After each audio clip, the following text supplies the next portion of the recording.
So here's the car. So it's a LS2 C6 Corvette 2005. Now, I bought the car in a Walmart parking lot, so I'm already off to a horrible start here. The car was for sale that same day on Facebook Marketplace. This is where I buy all my cars.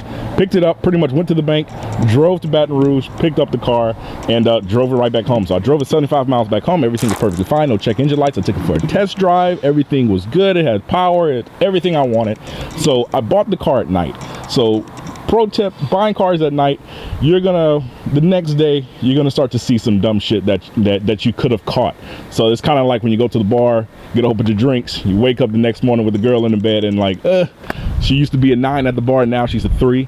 Pretty much what happened when I bought this car. So first off, when I saw the paint in Walmart parking lot under their little dim lights, it didn't look too bad. I thought it was like a metallic flake that was in it. Not until I come here this morning and this looks like, oh my God, it looks like this car has just driven through a Sherwin-Williams at 100 miles an hour. Like, I need to get rid of this ASAP. Number 2, this is a 05, so this is the first year of the C5. So they got the LS2, which is the 6-liter LS motor. It's pretty much the better version of the LS1. So you get a bigger cubic inches. It's a Gen 4 rather than the Gen 3 motor. It has a Veraramp intake and a full bore exhaust.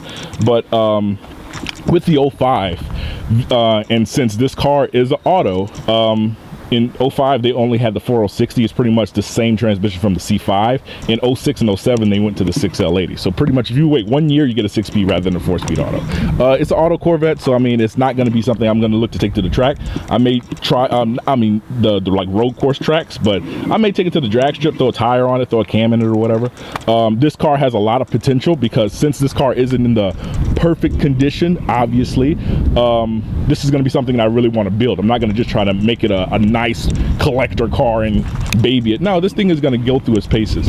So it has, I don't know if that's base C5 wheels or different Corvette wheels. It doesn't look like the wheels that should be on this car specifically, but it has a full bore exhaust on it. So it's your typical C6. Now going inside, how do you open this thing? I don't know how to open my fucking car. Oh, there it goes. Okay, so in 2005, they came out with the steering wheel, which is pretty much hideous. The steering wheel was only out for 1 year. 06, 07, all the way up to 2013, they went to that modern steering wheel that you'll see in Cobalts and a lot throughout the GM product line. But that steering wheel is way better than this one, so I will probably end up changing that out. Now you can see 4-speed automatic shifter. What else about this car? I mean, tan interior. I mean, it's pretty plain Jane base C6. I mean, that's pretty much what this car is. It's like your ultimate retirement grandpa Corvette. If you see off of Street Speed 717, he has that blue Corvette. This is the exact same 2005, same model, same setup like that. His has way lower miles. Now, mileage for this car, let me hop inside of this thing. Mileage for this car is, I believe, so now I'm getting crushed towards the dash because the settings there. But going to the mileage here, oil pressure 43 psi, temperature 81. Where is the mileage? 126. So 126,000 miles doesn't sound like a lot. On my truck I have like 190, but this is a Corvette, so this is 126,000 miles on a Corvette, which is pretty much like, I would double it. This is like 300,000 miles on a normal vehicle. So yeah, this is a high mileage Corvette, but everything works perfectly fine. That check engine light is for a evap sensor or evap code. I have the same code on my truck, which is, I just hate GM vehicles. All their evap systems go to shit after like 10 years. But as you can see, the motor is perfectly fine. So LS2 basic 6.0, everything works mint. Drove it an hour and a half back home.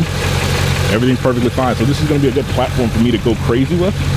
So I'm probably gonna take it through its paces, have fun with it. Also, I can't open the door again. There it goes. And yeah, we're gonna have some fun with this thing.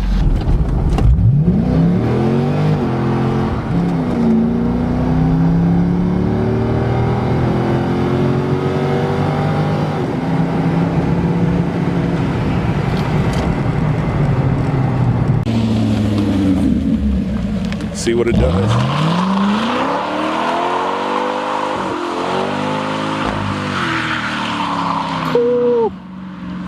bone stock. Goddamn. Goddamn.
Fucking hell.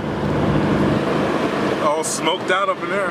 I just wanted to be, I got a little bit more room there. Oh yeah, you just want to see how the car spins around.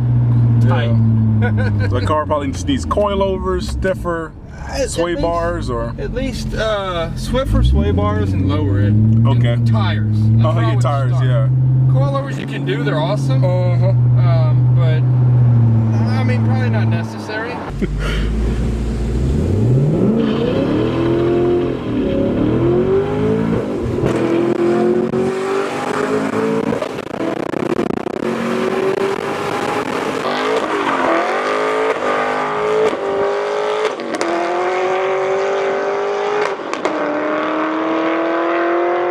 So, this car pretty much is a base C6. This isn't a Z06, this isn't a Z51, this isn't a Grand Sport. This is the base. Paw just retired and he bought himself a Corvette. 4060 automatic LS2. I'm talking about, this is like the lowest price Corvette you can get. And this thing handles like well. I'm so used to it on like an F-body platform where, I mean, you still got the 10 bolt, you still got live rear axle. It's pretty much based on an IROC Z frame. So I'm so used to those cars. When you get in one of these, it feels like a spaceship. I mean, the car pretty much handles like it's on rails, and it's still stock suspension, stock sway bars. So I'm probably gonna do some suspension work to it to make it kind of handle just a little bit better. Mostly tires is probably the biggest issue on this car. This car is running Eagle F1s. I don't really hear the best reviews for those, especially traction. But overall, I mean, the car does decent in the corners.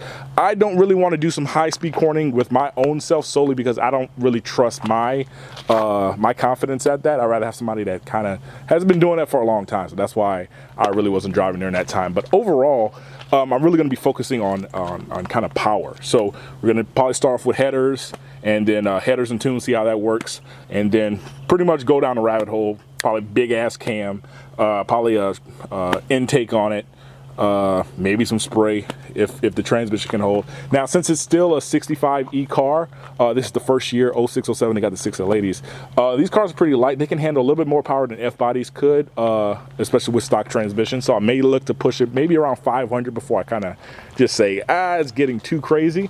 But overall, this car has impressed me. This is a good ass buy, especially being how cheap I got it.